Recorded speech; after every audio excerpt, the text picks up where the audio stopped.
Alright, so what's up YouTube? It's the Night Saint here, back with another video. And I guess it's really about me chatting, for real, talking about, I guess, kind of like my perspective on myself. Like, of course I'm still healing, I'm still growing, but, you know, because you always in a state of healing, you always in a state of growing and expanding, but you got to realize that to a certain extent, there's a certain point where you start to see the progress.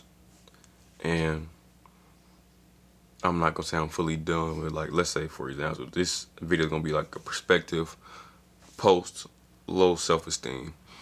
And I think that you realize, and I'm not no expert, I'm not no, this is just me just having ideas, like just trying to talk and chat and really express my thoughts and really give myself some credit. Because you know, just going through life, you never really slow down and really give yourself the credit from the work that you've done passively, or even, you know, in a more obvious way.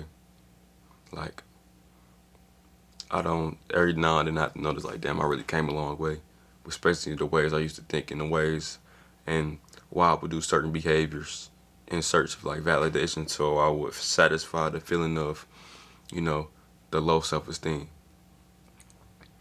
But it's kind of crazy, that it's kind of interesting that you realize that the low self-esteem, the feeling, is like, it really rules everything. How you view yourself is really what, how in turn show how you provide for the world, or how you provide for yourself, and how you interact with the outside world. Like, when I had low self-esteem, I was always in this state, like I was trying to prove something to people. I was in this state where I thought so lowly of myself that I thought that nobody would be around me, want to be around me, even be caught dead with me for a lot of my life. So I always did things to kind of help ease that, like, and with that sense of feeling, or with that feeling, it pushed me to be more of a people pleaser and trying to be on people's good sides, and not be authentic to the character of who Kevin is, or who the Night Saint is, whatever you deem it to be. So it always left me chasing people that are just as human as me, just as fucked up as I am.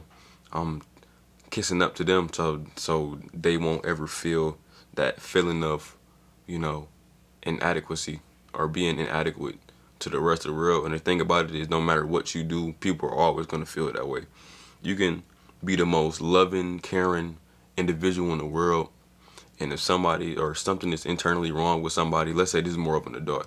With kids, I think it's a possibility that you can sway that, only for a certain amount of time. But, you know, they start to get to teenage years, and that's when the whole world just explode. And like I said, that's when the whole world ends for a fucking teenager. But, you know, so for adults, that's why they say, like, you should never try to take time trying to beat a dead horse, because most adults are just stuck in their ways, and stuck in their ways of thinking.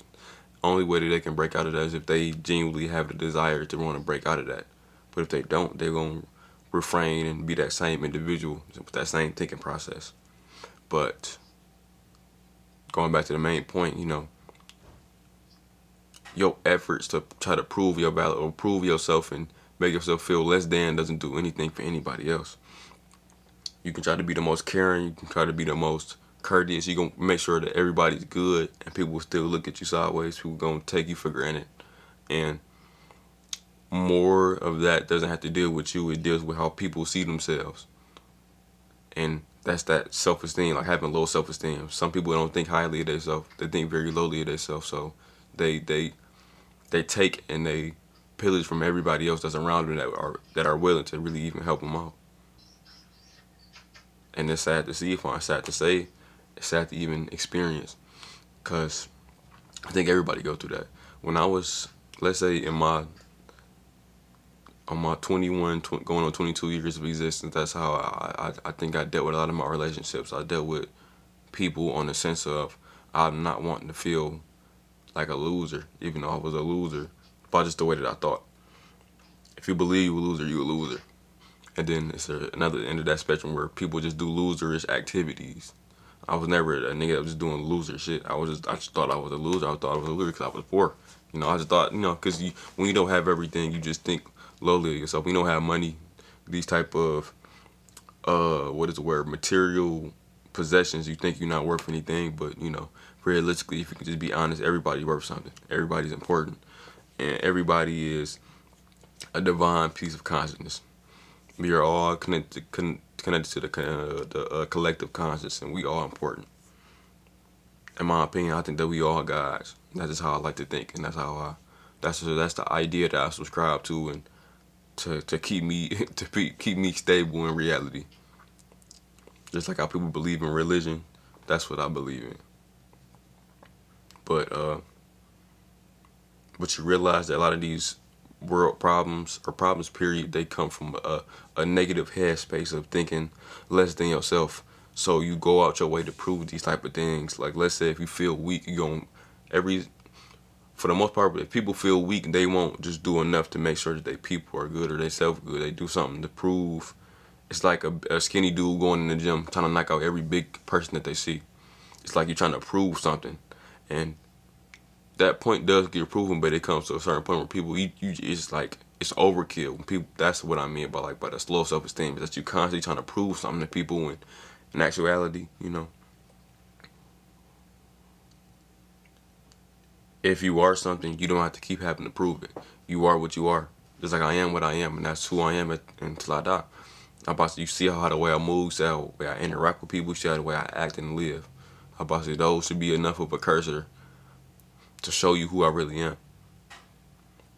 And I think that we just live in a society that's just broken, extremely, that they can't even get with that idea.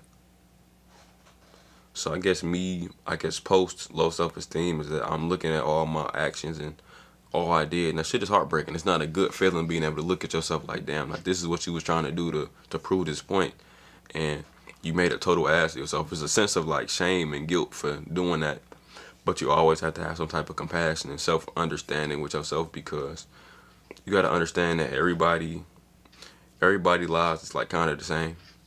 It's like we all overcome something to get to something, and we all don't have a good start, but we all want to make sure that we have like a great ending. Like that's how I live. I live that.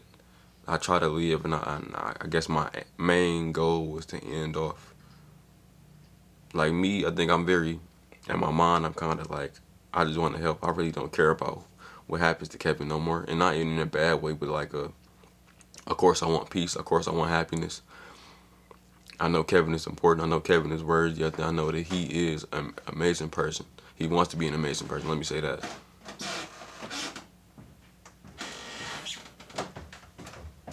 And I had to realize, like, damn, like, if I can help everybody else that I care about, I can really give a damn about anything else that happened to me. And I think that's the way I live. That's what I have in mind, and that's what I really want to do. And I guess that even that mindset, to a certain extent, still has like lingers of low self-esteem in it, because it's very self-sacrificial to a certain extent, and that's not always good, but that's just the way that I like to think. But when you can go from low self-esteem to, like, I guess getting like a normal self-esteem, or you thinking yourself in a normal way, you realize a lot of your bad habits and behaviors was like pointless. There was no point in doing them, because people left anyway. People took it for granted anyway, and it was just pointless. It was a waste of time. And you have to realize that a lot of people's self-esteem isn't you know it isn't you know it isn't I'm trying to find a word, I can't find it. It doesn't matter what you think. It's usually what they think internally about themselves, or how they behave, or how they grew up in, the trauma that they had dealt with growing up. So it's usually their own perspective. It's usually their own sense of themselves that is causing how they think about you. But also how they think about you is none of your business. That's one thing I had to learn. I think Brother Joseph said, he's like, what other people think about you is not your business. So you have to stop worrying about the outside world. You have to stop worrying about what's going on outside around you, because that shit has zero bearing on that inner narrative inside your mind and how you think about yourself. That has nothing to do with anybody else. And the quicker that you can get that in your mind, and not having to worry about the perspectives of others, is like, it sets you free. So I guess that's kind of like my post my post perspective, like low self-esteem. Not saying I don't got part of it still there, cause I know, like I said, with growing and healing, that type of stuff just lingers there. But you get a lot of it out by conquering and really talking to it face up and head on. But a lot of that stuff kind of just lingers and it stays there. Always does. But yeah, if y'all like the video, like, comment, subscribe, and I'll see y'all later. Thank you.